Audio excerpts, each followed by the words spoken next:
ॐ नमो भगवते रघुनाथाय।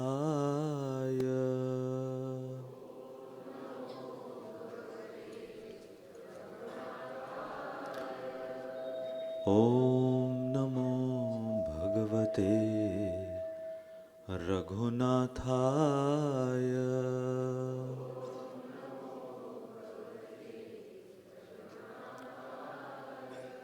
ॐ नमो भगवते रघुनाथाय।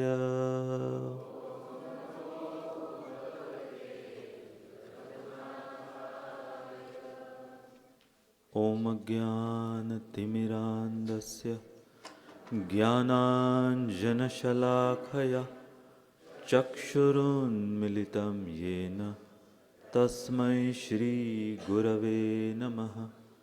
श्रीचैतन्यमनोभीष्टं स्थापितं येन भूतले स्वयं रूपः कदा मह्यं ददाति स्वपदान्तिकं।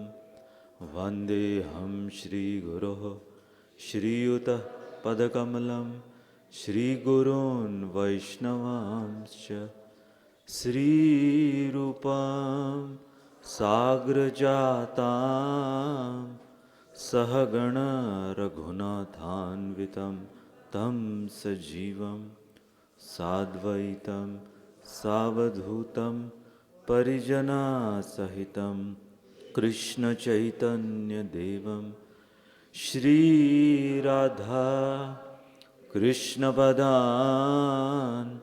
सहगण ललिता श्रीविशाखान्वितांश्च। हे कृष्ण करुणा सिन्धु दीनबन्धुर्जगत्पते गोपेश गोपिकान्त राधाकान्त नमोऽस्तुते। तप्तकाञ्चन गौराङ्गी राधे वृन्दावनेश्वरी वृषभानुसुते देवी प्रणमामि हरिप्रिये। वाञ्छाकल्पतरुभ्यश्च कृपासिन्धुभ्य एव च पतितानां पावनेभ्यो वैष्णवेभ्यो नमो नमः। नमो विष्णुपादाय कृष्णप्रेष्ठाय भूतले श्रीमते भक्तिवेदान्त स्वामीनिति नामिने। नमस्ते सारस्वती देवे गौरवाणी प्रचारिणे निर्विशेष शून्यवादी पाश्चात्यदेशतारिणे। जय श्री कृष्ण चैतन्य प्रभु नित्यानंद श्री अद्वैत गदाधर श्रीवासदि गौर भक्तवृंद। हरे कृष्णा कृष्णा कृष्णा हरे हरे, हरे राम राम राम हरे हरे। हरे कृष्णा कृष्णा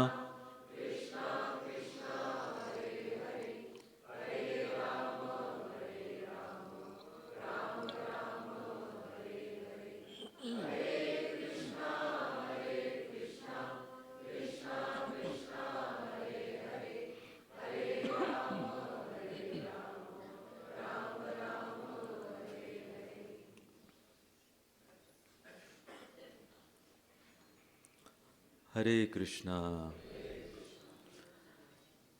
सियावर रामचंद्र भगवान की जय।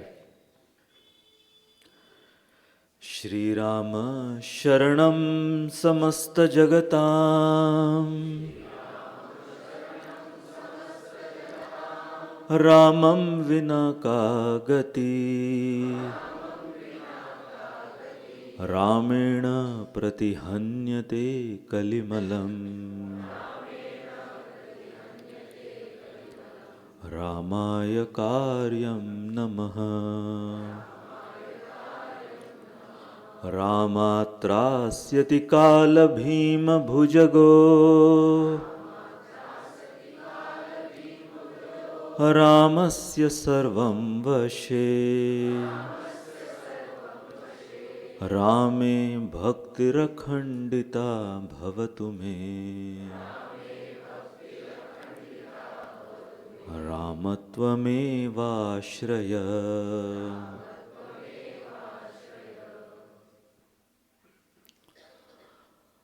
गोस्वामी तुलसीदास वो अपने मानस में प्रभु श्री राम को एक बहुत विशेष नाम से उल्लेखित करते हैं। वो प्रभु श्री राम को सुख धाम बुलाते हैं और उसका अभिप्राय यह है कि प्रभु श्री राम वो सभियों के सुख के धाम हैं। तो दो अर्थ इसके समझ सकते हैं। एक है कि वो स्वयं सुख के धाम हैं और क्योंकि वो स्वयं सुख के धाम हैं इसलिए जो कोई प्रभु श्री राम के संपर्क में आएगा किसी भी तरीके से उसका हृदय भी सुख का धाम बन जाएगा। अब कई लोग ये समझते हैं कि ये एक प्रकार का मायावाद बता रहे हैं गोस्वामी तुलसीदास जी। नहीं, मायावाद अर्थात कि भगवान भी मैं हूं, मैं भी भगवान हूं, या भगवान ही हमारी तरह हैं और हम भी भगवान हैं। नहीं, एक उदाहरण से समझाने की कोशिश करेंगे आपको कि बिजली सबके घर में हो सकती है। बिजली सबके घर में हो सकती है, परंतु सबका घर बिजली का घर नहीं हो सकता।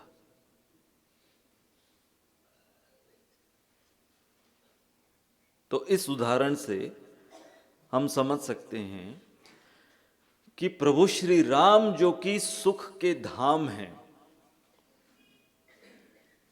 और उनके वजह से हम भी सुख के धाम बन सकते हैं। और उसके साथ साथ रामायण में वर्णन आता है कि क्योंकि श्री अयोध्या धाम वो प्रभु श्री राम से अभिन्न है। जैसे हम ब्रजमंडल को, ब्रजधाम को भी भगवान श्याम सुंदर से अभिन्न मानते हैं, उसी प्रकार से श्री अयोध्या धाम भी सुख धाम है। गत 3-4 दिनों से आप लोगों को इस सुख की अनुभूति हुई? तो कल्पना कीजिए कि हम यहाँ पर केवल दिन के कुछ घंटे डायरेक्टली राममय तरीके से बिता रहे थे। जब हम राम कथा कह रहे थे, सुन रहे थे, राम कीर्तन सुन रहे थे, कर रहे थे, दर्शन वो जब कर रहे थे, उसके अलावा ऐसा नहीं कि हम 24 घंटे राममय थे। परंतु जितने भी समय हमने यहाँ पर प्रभु श्री राम के कथा, कीर्तन, दर्शन इत्यादि में बिताए, वो है राम सुख, वो है सुख धाम।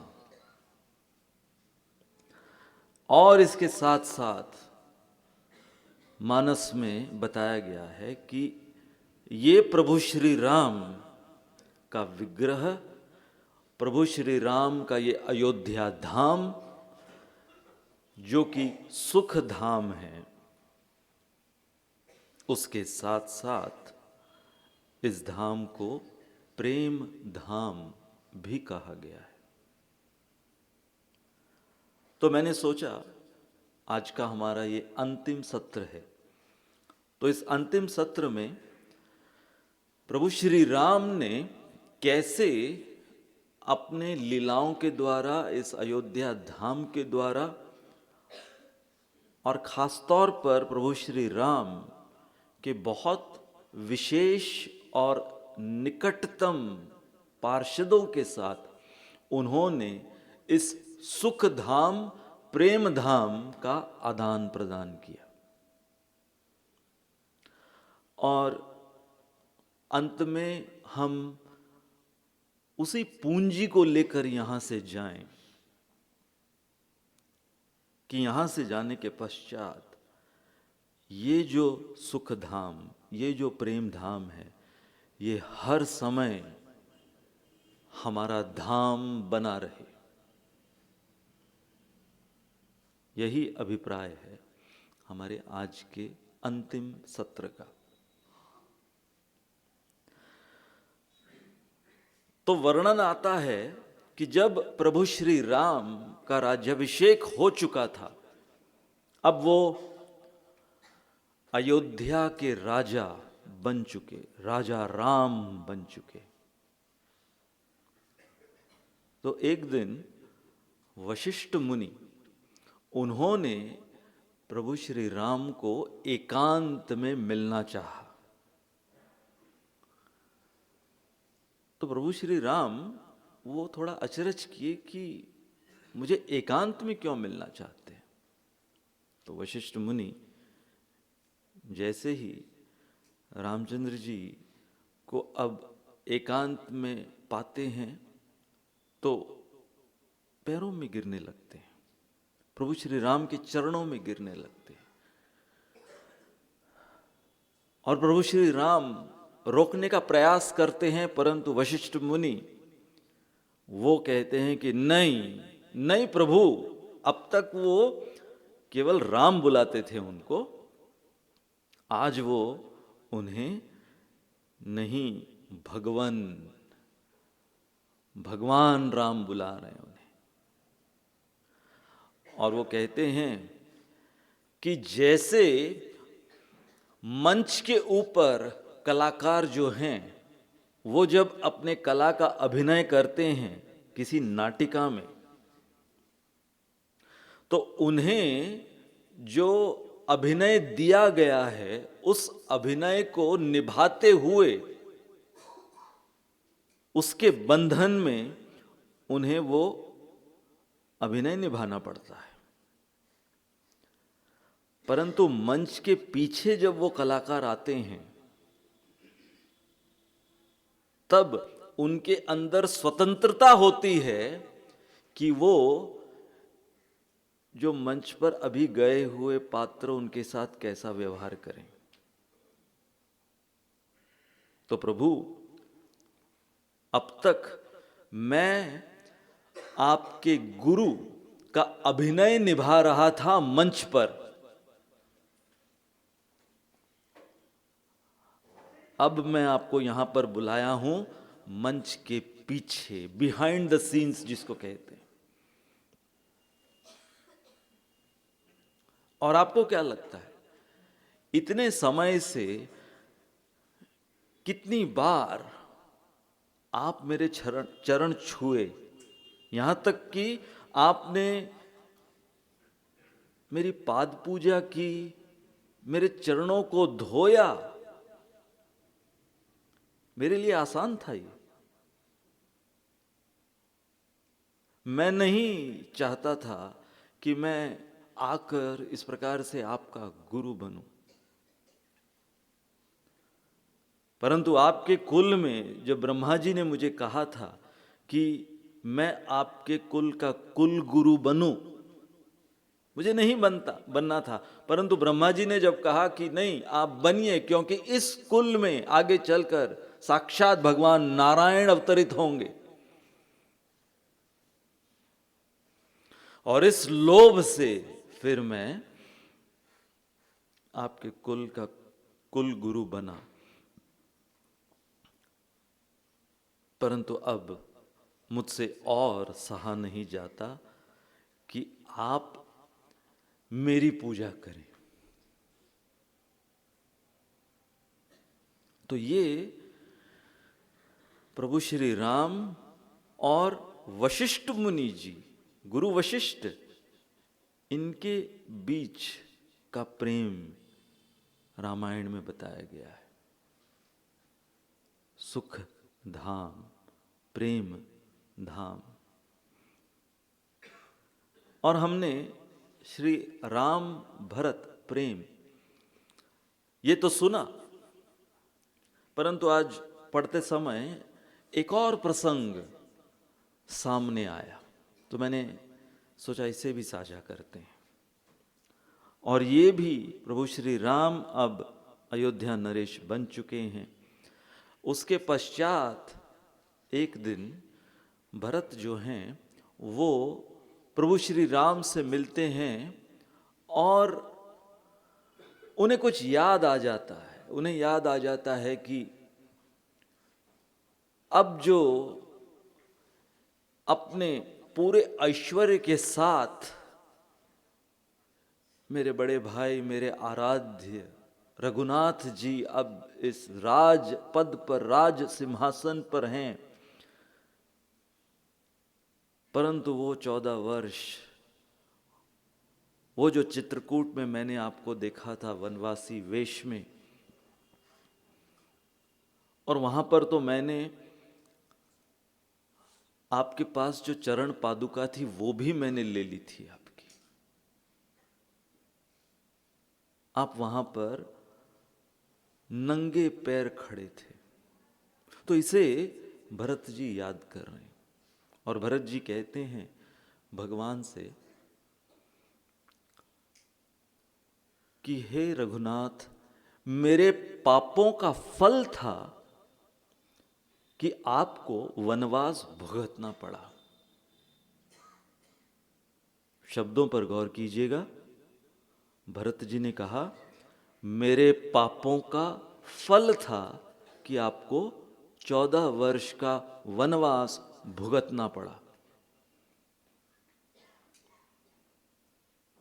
प्रभु श्री राम ने वहीं पर भरत जी को रोक दिया और कहा कि गुरु वशिष्ठ वो मुझे कहे कि भाई 14 वर्ष इतने साधु संतों का, ऋषि मुनियों का, तपस्वियों का जो संग मिला राम तुम्हें, 14 वर्ष बहुत साधु संग किया प्रभु श्री राम ने। तो गुरु वशिष्ठ वो प्रभु श्री राम से कहते हैं कि जो 14 वर्ष इतना साधु संग प्राप्त हुआ राम तुम्हें, ये तुम्हारे पुण्य का फल था।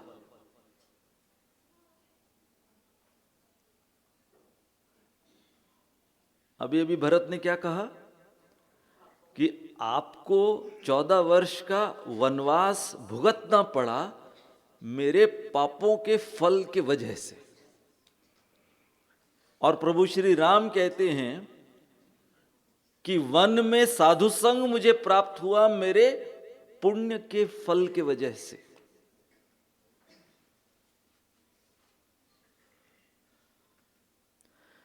तो अब वो भरत जी से कहते हैं कि भाई मेरा वन में जाना, अंततः वहां पर इतना साधु संग प्राप्त होना, वो एक तर्क से ऐसे समझा जा सकता है कि भरत, तुमने यदि, तुम्हारे पापों ने यदि मुझे वन में भेजा, जो अभी भी तुमने कहा, और जिसके वजह से मुझे साधु संग मिला, तो भरत तब तो फिर तुम्हारे जैसा और कोई सर्वश्रेष्ठ मेरा भक्त हो नहीं सकता। क्योंकि यदि भरत के पाप मुझे साधु संग करा सकते हैं, यदि भरत के पाप का फल मुझे 14 वर्ष साधु संग दिला सकता है, तो कल्पना कीजिए कि भरत के पुण्य का फल मुझे क्या दिलाएगा।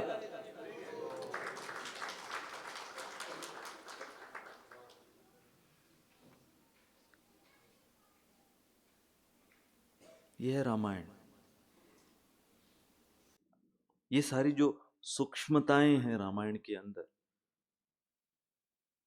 यही सुख धाम है, यही प्रेम धाम है। जब भरत चरित्र का हम चर्चा कर रहे थे तो मैं एक चीज भूल गया था। जब भरद्वाज मुनि के आश्रम में पहुंचते हैं भरत जी, और गंगा के तट पर भरद्वाज मुनि गंगा के तट पर वो याद कर रहे हैं, एक वाकया याद कर रहे हैं। वो भरत से कहते हैं, भरत तुम जो इतना शोक कर रहे हो, इतनी ग्लानि कर रहे हो, मैं बता दूं, हाल ही में जब प्रभु श्री राम यहां पर आए तो यहां पर मैं, क्योंकि उनसे एक पूजा अनुष्ठान यज्ञ कराना चाहता था और उसका संकल्प वो लेना चाहते थे यहां से आगे जाने के लिए,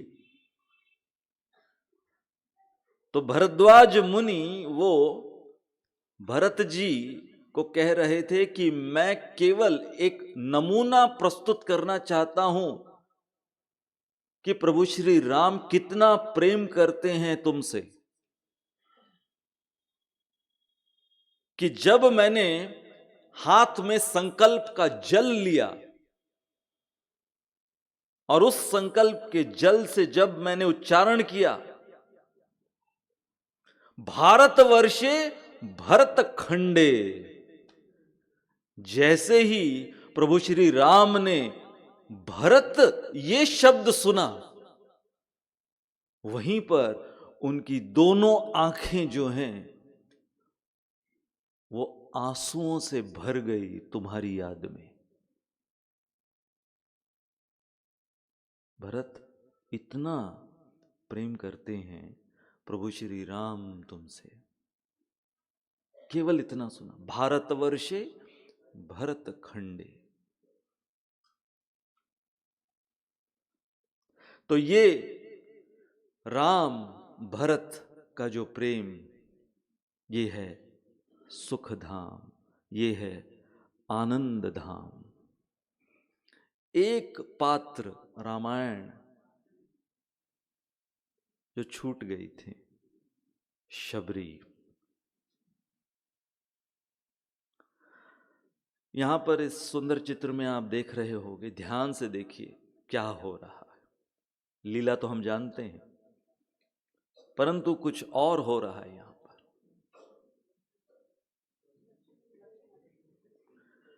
तो जब शबरी मातंग ऋषि के आश्रम में प्रभु श्री राम पहुंचते हैं और शबरी अपने जूठे बेर खिला रही है, तो प्रभु श्री राम तो बड़े प्रेम से, बड़े चाव से वो खा रहे थे। लक्ष्मण जी, उनको ये बात रास नहीं आई और प्रभु श्री राम जानबूझ के लक्ष्मण को भी दे रहे थे खाने के लिए। ऐसे लग रहा था कि मानो प्रभु श्री राम लक्ष्मण को चिढ़ा रहे हों कि जो चीज तुझे अब पसंद नहीं आ रही, ले अब मैं जबरदस्ती तुझे खिलाऊंगा। तो ऐसा लग रहा था मानो प्रभु श्री राम जबरदस्ती लक्ष्मण को वो बेर खिला रहे थे। परंतु लक्ष्मण क्या कर रहे थे? लक्ष्मण, उन्होंने वो एक भी बेर नहीं खाया। उन्होंने सोचा, प्रभु आप बहुत ऊंचे स्तर पर हैं और आपका जो आपके भक्तों के साथ आदान प्रदान किस स्तर पर होता है वो आप और आपके शबरी जैसे भक्ति जाने, मुझे बख्श दीजिए। ये नहीं कि उन्हें वो जो शबरी दे रही थी चक चक कर, उससे कोई उस प्रकार की आपत्ति थी, लेकिन राम को वो खिला रही थी और लक्ष्मण जी को लग रहा था कि अरे भाई, ये साक्षात नारायण है। और मंदिरों में, वैकुंठ में जो स्ट्रिक्ट स्टैंडर्ड से इनको भोग चढ़ता है, ये सब पता है ना लक्ष्मण जी को। और यहां पर ये, तो उस चीज से उनको आपत्ति थी, तो हर एक बेर को पीछे फेंक रहे थे, हर एक बेर को पीछे फेंक रहे थे। नहीं, मैं इसे सहन नहीं कर सकता। अब आपको हम एक खुलासा करने वाले हैं, और एक बहुत रहस्यमयी खुलासा, कि प्रभु श्री राम वो लक्ष्मण को क्यों जबरदस्ती वो बेर खाने के लिए दे रहे थे। क्योंकि प्रभु श्री राम जानते थे कि लक्ष्मण ये बेर नहीं खाएंगे, और इसके बदले लक्ष्मण उन बेरों को फेंकेंगे। अब आप सोच रहे होंगे खुलासा क्या है इसमें। खुलासा ये है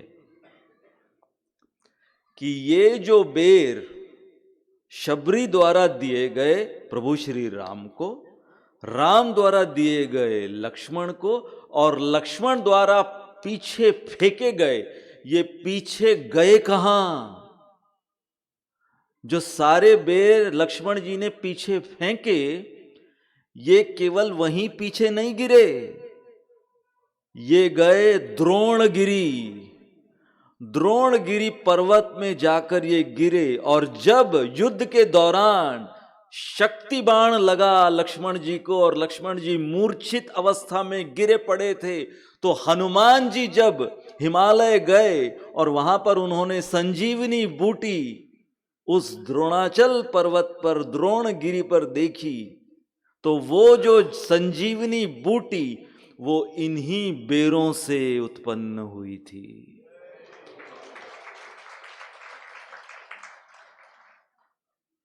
तो मानो प्रभु श्री राम लक्ष्मण जी को ये बता रहे थे कि आगे चलकर, हे लक्ष्मण, तुम्हारी जान कौन बचाने वाली है? शबरी। तुम्हारी जान ये शबरी बचाने वाली है। ये है रामायण, ये है सुखधाम, प्रेम धाम।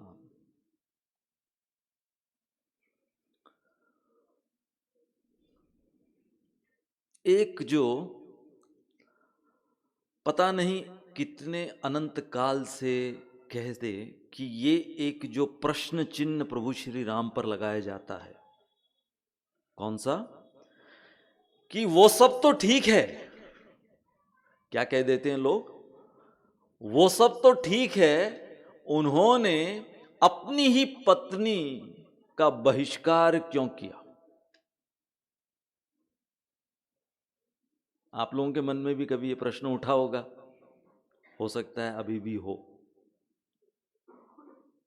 कि प्रभु श्री राम ने सीता माता को वाल्मीकि मुनि के आश्रम में क्यों भेज दिया, बहिष्कृत क्यों कर दिया? कई कहते हैं कि एक धोबी के कहने पर, कई कहते हैं कि वहां पर कुछ अयोध्यावासी वो प्रश्न चिन्ह उठा रहे थे। किस पर? माता सीता के चरित्र पर। इसलिए उन्होंने माता सीता को भेज दिया। आप सुनना चाहेंगे क्यों? क्यों भेजा होगा?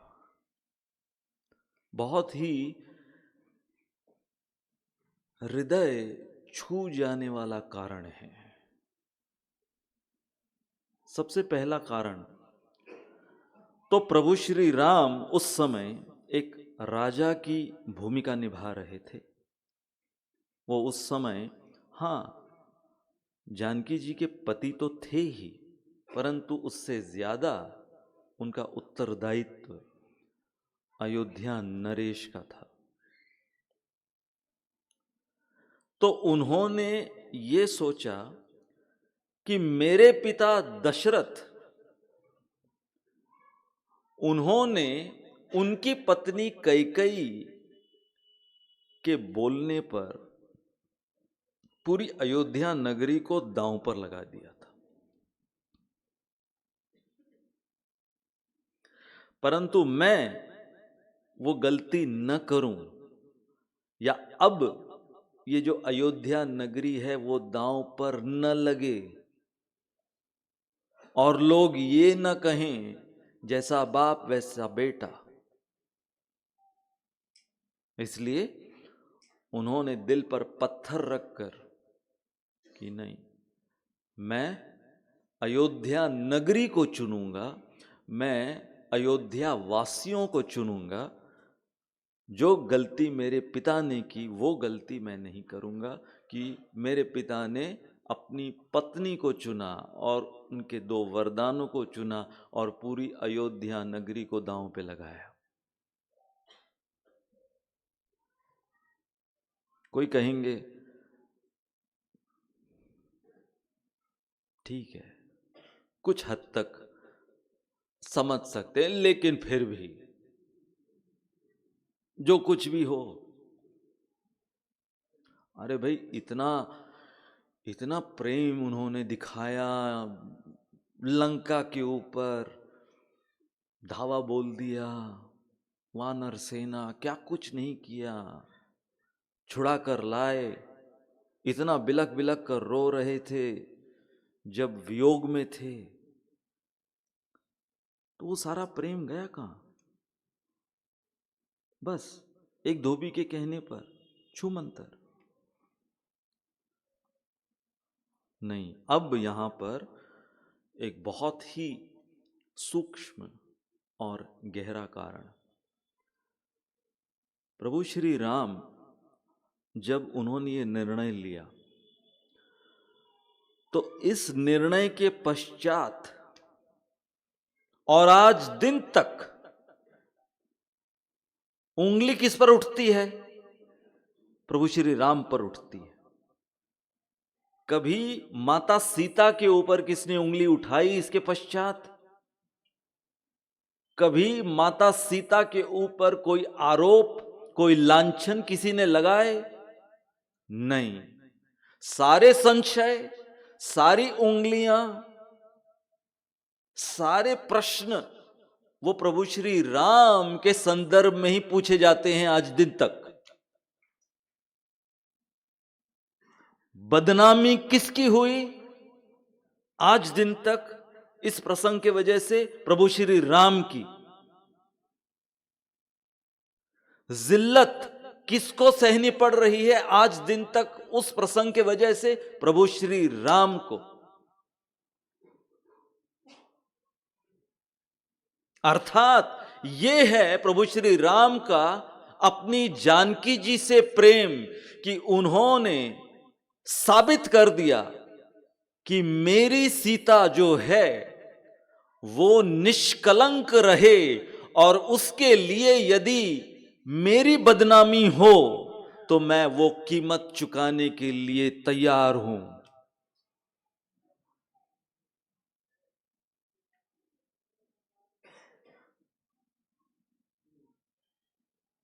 ये था उनका प्रेम अपनी जानकी जी के साथ।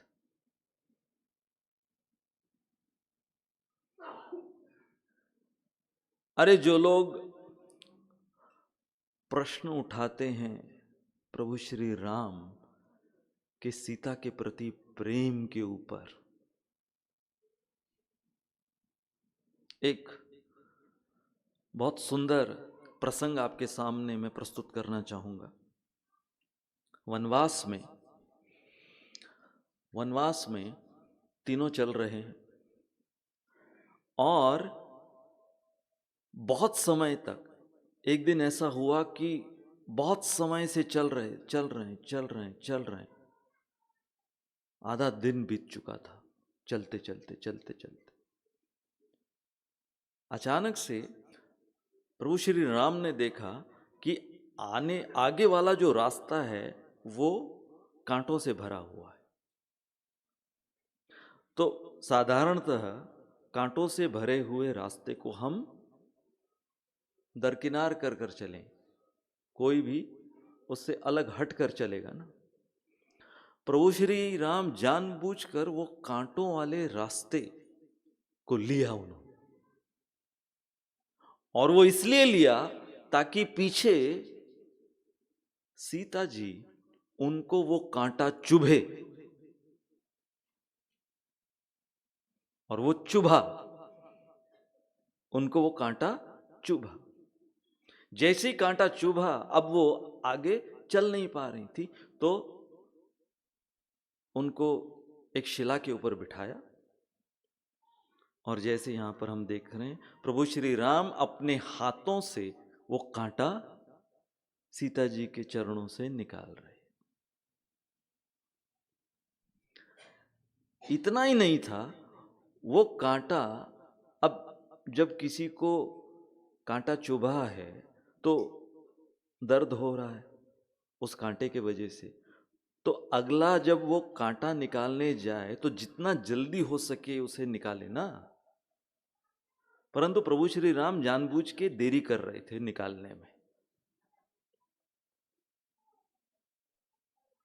और लक्ष्मण जी वो दूर खड़े देख रहे हैं कि ये तुरंत निकल सकता है ये कांटा, मुझे अगर बोलते तो मैं तो 2 सेकंड में ये कांटा निकाल देता, लेकिन वो खुद आगे उन्होंने वो वॉलंटियर बने निकालने के लिए, मैं निकालता हूं, लेकिन ये इतना समय क्यों ले रहे हैं धीरे धीरे, और ऐसा लग रहा है उनको आता ही नहीं कांटा निकालना, या उनको कांटा दिख नहीं रहा, या वो कांटा ऐसा फंसा है कि वो पहुंच नहीं पा रहे उस कांटे तक, जानबूझ के देरी कर रहे हैं।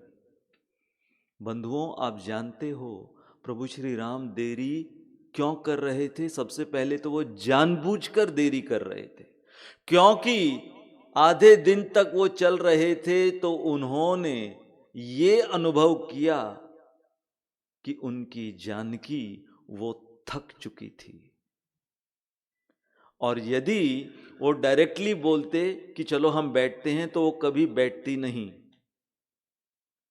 तो इसलिए जानबूझ के जहां पर आगे कांटा था वहां से चले, ताकि ये कांटा चुभे, और ये कांटा चुभेगा तो उनको बैठना होगा, और बैठ भी जाएंगी तो कम से कम थोड़ा विश्राम उन्हें मिलेगा। मैं जानबूझ के ये कांटा निकालने में देरी करूंगा, जितनी देरी करूंगा उतना ज्यादा विश्राम मेरी जानकी को मिलेगा।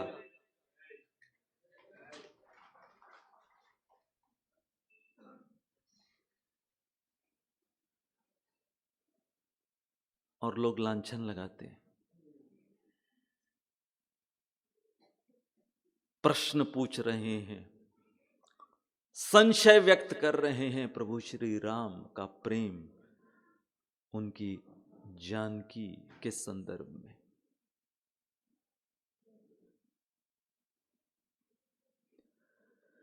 एक और बहुत महत्वपूर्ण प्रसंग, विभीषण शरणागति। यहां पर आप देखिए, विभीषण जी जब शरणागत होने आए तो प्रसंग कुछ इस प्रकार से है कि सभी संदेह कर रहे थे, क्योंकि विभीषण रावण के भाई हैं, लंका से आ रहे हैं, तो कहीं ये गुप्तचर बनकर तो नहीं आए, कहीं रावण इन्हें कोई घुसपैठिए के रूप में तो नहीं भेजा है। तो यहां पर देखिए, केवल 2 व्यक्ति यहां पर हैं जो हाथ जोड़े हुए प्रभु श्री राम के साथ हैं। कौन? एक विभीषण और एक हनुमान जी।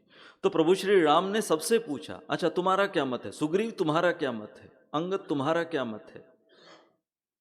बाकी वानरों से पूछा तुम्हारा क्या मत है? सबने अपना अपना मत बता दिया, और सबने कहा बिल्कुल भी नहीं, हम बिल्कुल भी इस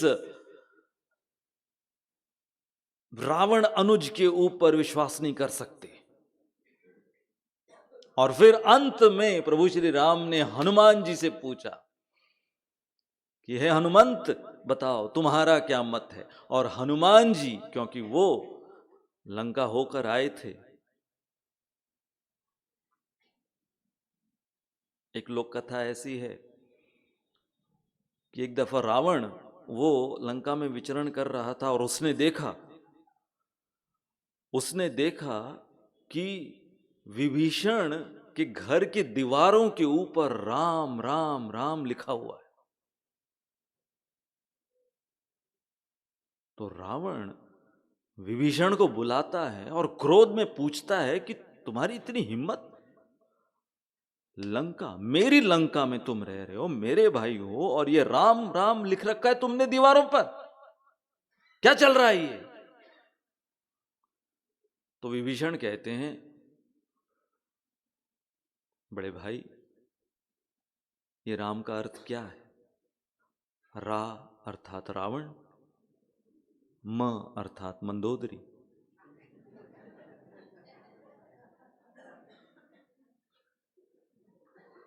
तो मैं किनके नामों का उच्चारण कर रहा हूं? रा रावण, म मंदोदरी। तो बोलो, आप भी बोलो। तो रावण को आप भी बोलो। तो रावण पहले थोड़ा हिचकिचाया, पर जहां कहीं पर भी उसका गुणगान कोई करता तो वो बह जाता पानी की तरह। तो भी बोलने लगा राम राम राम। तो हनुमान जी ने ये सब कुछ देखा था, इसलिए हनुमान जी वो यहां पर अब अपना मत दे रहे हैं कि प्रभु, मैं जानता हूं। और रामायण में ये उदाहरण दिया गया है कि विभीषण लंका में किस प्रकार से रह रहे थे। उपमा दी गई है कि जैसे हमारी नर्म जीभ नोकीले दांतों के बीच में रहती है, उस प्रकार से विभीषण लंका में रह रहे थे, नोकीली लंका में रह रहे थे। तो हनुमान जी ने जब पूर्ण रूपेण अपना विश्वास विभीषण जी के ऊपर और उन्हें क्लीन चिट, आज की भाषा में क्या कहेंगे, क्लीन चिट दे दी उन्हें, विभीषण को, और तब प्रभु श्री राम अपने श्रीमुख से ये घोषणा करते हैं, और ये होना चाहिए। यहां से प्रभु श्री राम के धाम से हम जब प्रस्थान करेंगे तो प्रभु श्री राम के सामने हम इसी प्रकार से हाथ जोड़कर ये प्रार्थना करें जो प्रभु श्री राम उद्घोषित कर रहे हैं अपने श्रीमुख से। सुनना चाहेंगे? प्रभु श्री राम ने कहा, सक्रदेव प्रपन्नो यस तवास्मि इति याचते, अभयम तु सर्वदा तस्मै ददाम्ये तद्व्रतम मम। प्रभु श्री राम कहते हैं कि अरे ये विभीषण कौन है, ये रावण कौन है, जो कोई भी इस संसार में एक दफा यदि मेरे समक्ष आकर अपने दोनों हाथ जोड़कर यदि वो ये कह दे, हे रघुनाथ, हे प्रभु श्री राम, हे राघवेंद्र स्वामी, आज से मैं आपका हूं या आज से मैं आपकी हूं, तो ये व्रत और कोई नहीं, साक्षात प्रभु श्री राम ये प्रण, ये व्रत ले रहे हैं कि जो कोई भी हाथ जोड़कर मेरे समक्ष आकर ये कह देता है, ये दो शब्द कह देता है, तव अस्मि, आज से मैं आपका, आज से ये मेरा पूरा जीवन आपका, मेरे कर्म, मेरे वचन, मेरा मन, मेरा सर्वस्व आज से आपका। तो प्रभु श्री राम कहते हैं अभयम तु सर्वदा तस्मै, हर समय के लिए वो शरणागत भक्त को मैं अभय प्रदान करता हूं। व्रतम मम, ये मेरा व्रत है। अब देखिए, कोई और अगर व्रत लेता इस प्रकार से, कोई और अगर प्रण लेता इस प्रकार से, तो उसके ऊपर किंतु परंतु लगते हैं कि देखेंगे पूरा करेगा कि नहीं करेगा। परंतु किसने लिया है? सत्यवचनी, सत्यवचनी प्रभु श्री राम ने ये प्रण, श्री राम ने ये व्रत लिया है।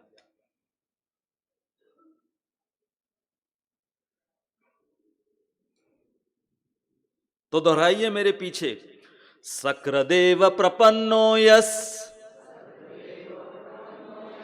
तवास्मीति याचते,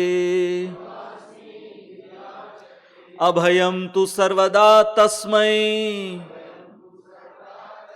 ददाम्ये तद्व्रतम मम।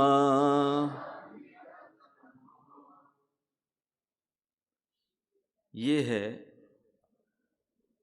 यहां से अयोध्या धाम से हम ये प्रेम धन जो लेकर जा सकते हैं। इसलिए इस विभीषण शरणागति में प्रभु श्री राम ने क्या दिखाया? हनुमान जी के प्रति प्रेम। कैसे? कि यदि हमें प्रभु श्री राम के श्रीमुख से ये प्रण सुनना है, तो वो किसके द्वारा होगा? कौन क्लीन चिट हमें देगा? हनुमान जी क्लीन चिट देंगे। और जब हनुमान जी वो हमारी अर्जी प्रभु श्री राम के समक्ष लाएंगे, तब प्रभु श्री राम की मर्जी बदलेगी। एक है हमारी अर्जी, एक है प्रभु श्री राम की मर्जी।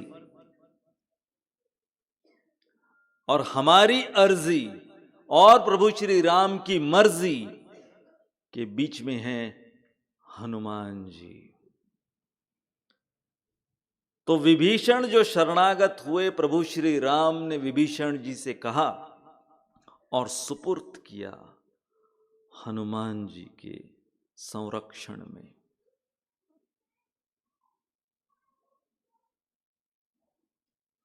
इसलिए जब मैं प्रिपेयर कर रहा था तो हमारे रमैया प्रभु ने बहुत सुंदर एक चित्र भेजा और उसके साथ ये 2 पंक्तियां, तो मैंने कहा आप लोगों के साथ मैं साझा करूं।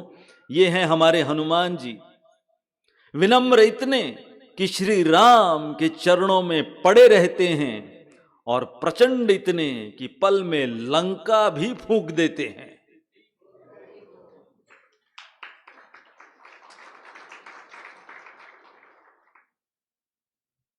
दोनों हैं उनमें, वो विनम्रता और वो प्रचंड शक्ति।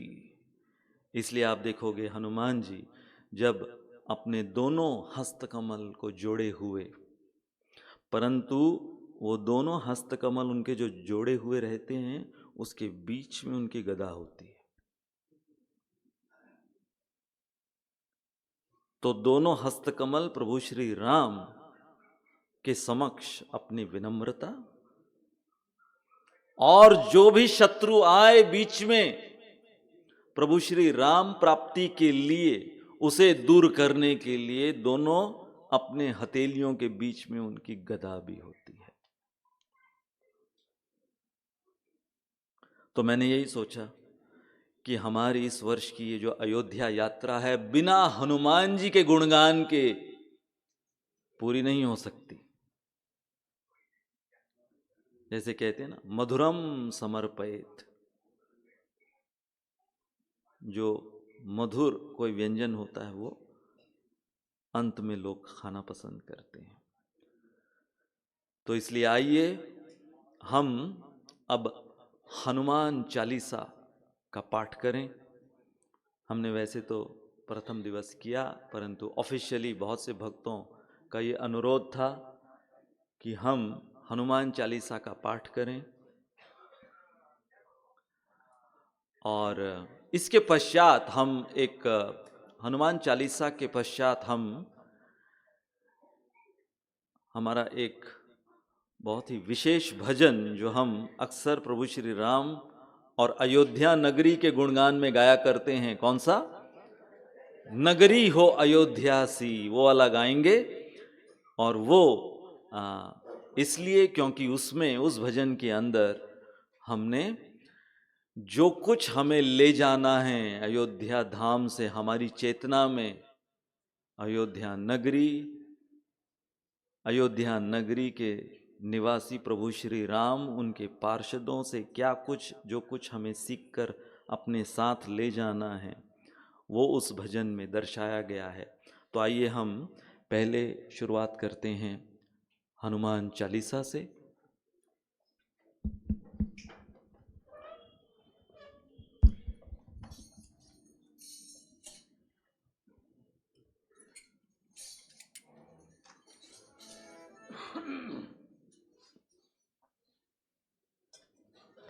तो हम लोग साथ में ही गाएंगे।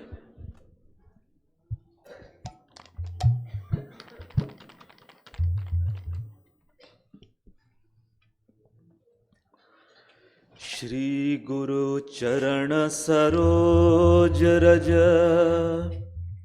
निज मनु मुकुरु सुधारी, बरनौ रघुबर बिमल जसु, जो दायकु फल चारि, बुद्धिहीन तनु जान के, सुमिरो पवन कुमार, बल बुद्धि विद्या देहु मोहि, हरहु कलेश विकार।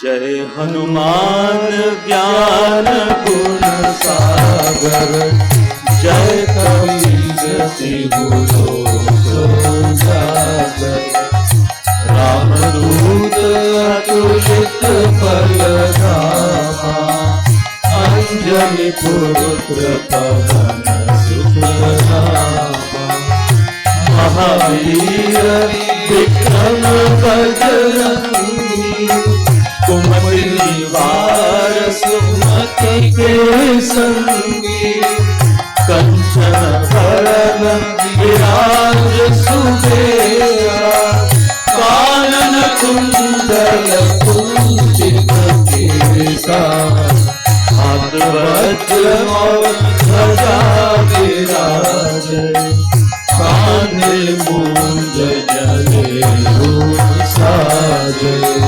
शंकर सुमन केसरी नंदन, तेज प्रताप महाजगवंदन,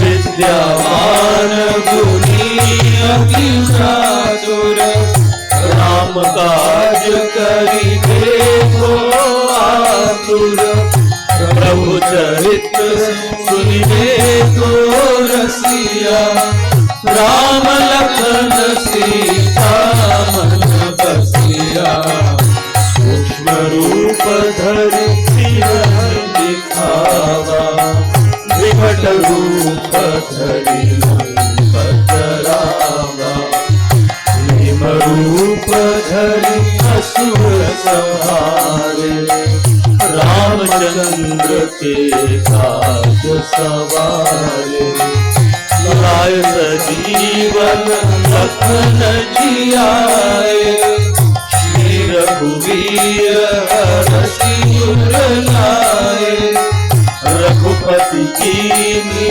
बहुत बड़ाई, तुम मम प्रिय भरतहि सम भाई, सहस वदन तुम्हरो रस गावै, अस कहि श्रीपति कंठ लगावै, सनकादिक ब्रह्मादि मुनीसा नारद सारद सहित अहिसा जम कुबेर दिग्पाल जाते कवि गोविंद कहि सके कहाते तुम उपकार सुग्रीव ही कीना राम मिलाय राजपद दीना तुम्हारो मंत्र विभीषण माना लंकेश्वर भय सब जग जाना युग सहस्त्र योजन पर भानु लील्योताहि मधुर फल जानु प्रभु मुद्रिका मेले मुख माही जलधि लांघि गए अचरज नाही दुर्गम काज जगत के जेते सुगम अनुग्रह तुम्हारे तेते राम दुआरे तुम रखवारे भोगन आज्ञा पैसारे सब सुख लहे तुम्हारी शरणा तुम रक्षक काहू को डरना आपन तेज संहारो आपे तीनों लोक आपके कापे भूत पिशाच निकट नहीं आवे महावीर जब नाम सुनावे नासे रोग हरे सब पीरा जपत निरंतर मत वीरा संकट ते हनुमान छुड़ावे मन क्रम वचन ध्यान जो लावे सब पर राम तपस्वी राजा तिनके काज सकल तुम साजा और मनोरथ जो कोई लावे सोई अमित जीवन फल पावे चारों युग प्रताप तुम्हारा है प्रसिद्ध जगत उजियारा साधु संत के तुम रखवारे असुर निकंदन राम दुलारे अष्ट सिद्धि नौ निधि के दाता असबर दीन जानकी माता राम रसायन तुम्हारे पासा सदा रहो रघुपति के दासा तुम्हारे भजन राम को पावे जन्म जन्म के सुख बिसरावे अंतकाल रघुपरपुर जाई जहाँ जन्म हरि भक्त कहाई और देवता कीर्तन धरई हनुमत से सर्व सुख करई संकट कटे मिटे सब पीरा जो सुमिरे हनुमत बलबीरा जय जय जय हनुमान गोसाई कृपा करहु गुरुदेव की नाई वो सत बार पाठ कर कोई जुगहि बंदी महासुख होई जो यह पढ़े हनुमान चालीसा होय सिद्धि साधी गौरीसा तुलसीदास सदा हरि तेरा कीरे राम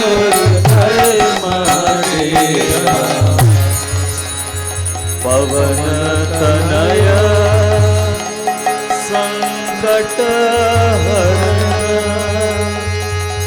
मंगल मूर्ति रूप राम लखन सीता सहित हृदय बसहु सुरभूप। जय सिया राम जय जय सिया राम जय सिया राम जय जय सिया राम जय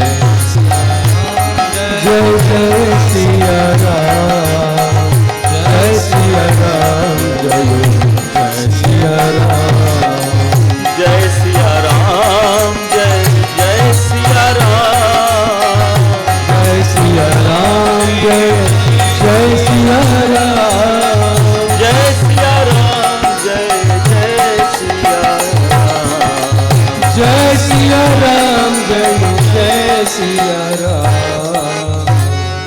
बोल सियावर रामचंद्र भगवान की जय। पवन पुत्र हनुमान जी की जय।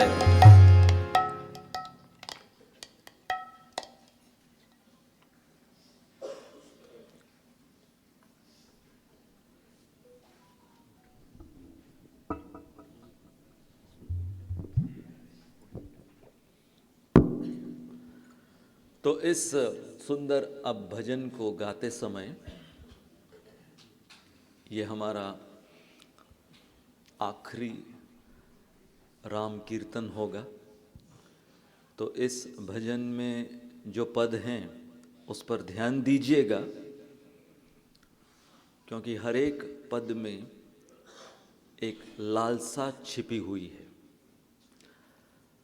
और हमारी इस यात्रा के इस अंतिम दिवस में हम इस लालसा को हमारे साथ लेकर जाएं कि हम ये सुखधाम अयोध्या धाम प्रभु श्री राम के धाम से हम ये जो याचनाएं हैं इन पदों के द्वारा इस भजन में, वो हमारे साथ, वो हमारे जीवन में और जीवन भर हमारे साथ ये लालसा बनी रहें। कब तक? जब तक कि हम प्रभु श्री राम के साकेत धाम तक नहीं पहुंचते। तो उस भाव से आइए हम ये भजन गाएं। नगरी हो अयोध्यासी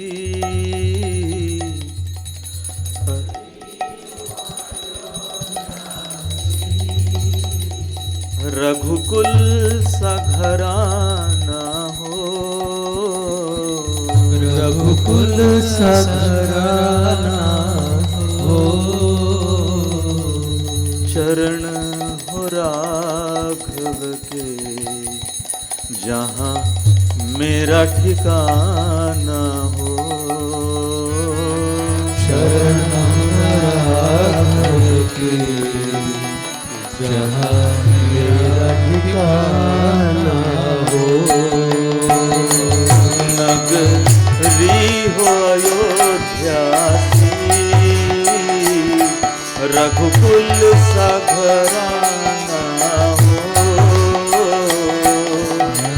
चरण हो राघव के जहाँ मेरा ठिकाना हो।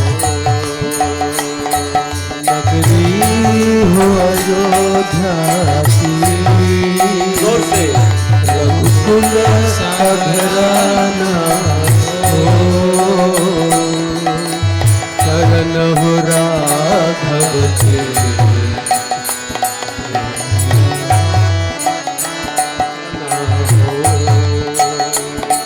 लक्ष्मण सा भाई हो,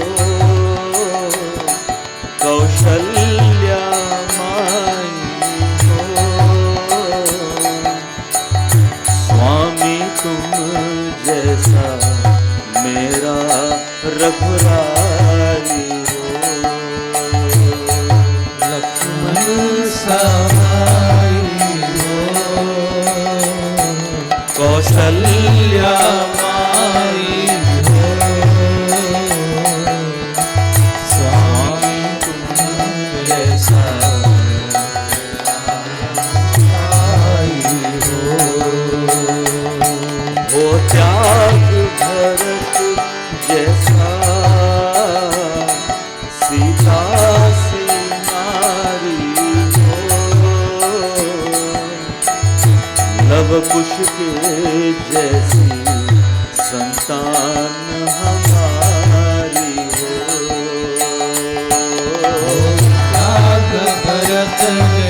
उसके जैसी संतान हमारी हो।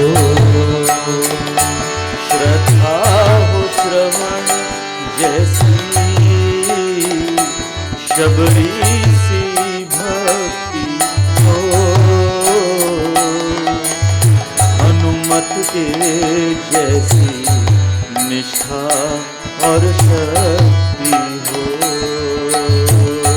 श्रद्धा हो श्रवण जैसी, शबरी सी भक्ति हो। हनुमत के जैसी निष्ठा और शक्ति हो। सेवा हो लक्ष्मण सी, उर्मिला सा धीरज हो। सिया राम की सेवा से घर में रानी रज हो। सेवा हो लक्ष्मण जैसी, उर्मिला सा धीरज हो। सिया राम की सेवा से घर में रानी रज हो। चतुराइयों के वट सी, विभीषण सी हिम्मत हो। जीवन नैया मेरी श्री राम की कीमत हो। चतुराइयों के वट सी, विभीषण सी हिम्मत हो। जीवन नैया मेरी श्री राम ही कीमत हो। मेरी जीवन नैया हो, प्रभु राम की वैया हो। राम कृपा की सदा मेरे सिर पर छैया हो। मेरी नैया हो, प्रभु राम की वैया हो। राम कृपा की सदा मेरे सिर हैया हो। पथ हो मेरा सद्गुण का, अवगुण से वंचित हो। राम के नाम से ही मेरा जीवन संचित हो। पथ हो मेरा सद्गुण का, अवगुण से वंचित हो। राम के नाम से मेरा जीवन संचित हो। श्री राम सरोवर का ना कोई किनारा हो। जग जाए प्राण मेरे, बस राम सहारा हो। श्री राम सरोवर का ना कोई किनारा हो। जब जाए प्राण मेरे, बस राम सहारा हो। बोलो नगरी हो अयोध्या सी, रघुकुल सा घराना हो। चरण हो राघव के जहाँ मेरा ठिकाना हो। नगरी हो अयोध्या सी, रघुकुल सा घराना हो। शरण हो राघव के ठिकाना हो। सब साथ में नगरी हो अयोध्या की, रघुकुल सा घराना हो। चरण हो राघव के, राम मेरा ठिकाना हो। एक बार फिर नगरी हो अयोध्या सी, रघुकुल का घराना हो। शरण हो राघव के, मेरा ठिकाना हो। एक बार फिर नगरी हो अयोध्या सी, रघुकुल का घराना हो। शरण हो राघव के, मेरा ठिकाना हो। जय सीताराम सीताराम सीताराम, जय लक्ष्मण हनुमान। जय सीताराम सीताराम सीताराम, जय लक्ष्मण हनुमान। जय सीताराम सीताराम सीताराम, जय लक्ष्मण हनुमान। सीताराम सीताराम सीताराम, जय लक्ष्मण हनुमान। जय सीताराम सीताराम सीताराम, जय लक्ष्मण हनुमान। जय सीताराम सीताराम सीताराम, जय लक्ष्मण हनुमान। प्रभुपाद प्रभुपाद प्रभुपाद, जय जय प्रभुपाद। जय जय प्रभुपाद प्रभुपाद प्रभुपाद, जय प्रभुपाद। निताय गौर हरि बोल हरि बोल निताय गौर हरि बोल। निताय गौर हरि बोल हरि बोल हरि बोल हरि बोल। बोल सियावर रामचंद्र भगवान की जय। मैं अपना आभार व्यक्त करना चाहूँगा सर्वप्रथम आप सबके प्रति कि आप लोग यहाँ पर इतने उत्साह से आए और इतनी उत्साह से आपने यहाँ पर हर एक कार्यक्रम में भाग लिया।